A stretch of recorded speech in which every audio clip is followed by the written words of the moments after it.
Hi and welcome to the Quilted Rose. Today I'm going to be showing you this little blanket stitch flower. The blanket stitch that I'm using today is actually a Tailor's blanket stitch. So to do our Tailor's blanket stitch, I come up at the top of the flower, just through here, bring your needle through, and then I'm actually going to come just in beside myself there where I've come up and take my needle through to the base of the flower. Bring my needle through, and then just before the loop disappears here, I come back in and I catch that loop. Then I go to the next one, pop it down, the needle down through to the base of the flower, and again just before that loop disappears, I bring the needle back through the loop. Always pull your thread towards yourself in a straight direction from the flower.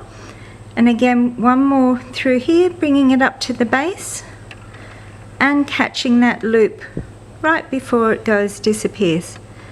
And we have four little blankets, Tailor's blanket stitch here. So we bring it through. Just before we end, we come back through this loop, pulling straight and tuck it down in behind. And that's how we do the purple part of this little flower.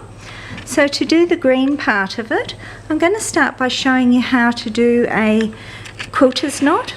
So you simply place your thread between your finger and your needle, wrap your thread a few times. Oops, it just slipped out on me.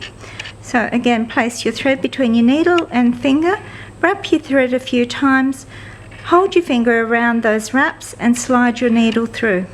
Just rolling it slightly, and that will form a beautiful knot at the end. So now to do our lazy daisy stitches, I simply come up at the base of our little purple flower, and from there I come back beside myself where I've come up, go out to the end of the lazy daisy stitch, make sure your thread is looped around underneath, and always pull your thread in a straight direction from where you've lined up your leaf, and then pop it down just past the loop, and then pull your thread behind. Again, we come up into the daisy, base of the daisy stitch here, just bringing our needle through there, and from there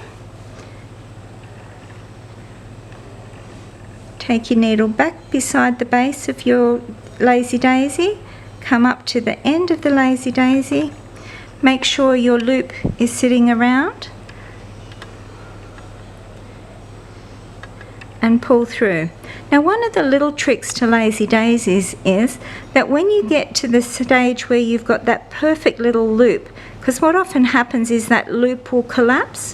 When you have that perfect little loop just sitting there, put the loop between your thumb and your finger behind the work and just give it a little tug, and that will help to set this stitch in place before you put your final stitch down through the back to put it to bed. From there we just run some stem stitch down through here to finish our little flower. So I'm simply going to come up at the base, just pull it through here, and then I can line it back up again for you. So up at the base of our lazy daisies, and from there we're going to do some stem stitch. So stem stitch is done by a small stitch to start with, and always pull again in the same direction that your stitch runs in, and then we do a bit longer stitch coming forward and back to the front of the previous stitch. And again, always pulling in a nice, oops, we've got a bit of a looping habit. Always pulling in a nice straight line in the direction in which your work is being worked. Picking up your little stitches here. And we'll just work our way down the stems.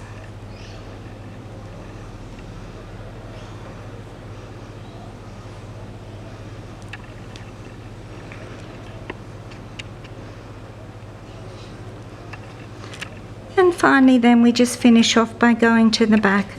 lock off your work, and there you have our beautiful little blanket stitch flowers. Thanks for joining us here at the Quilted Rose. Till next time, happy stitching.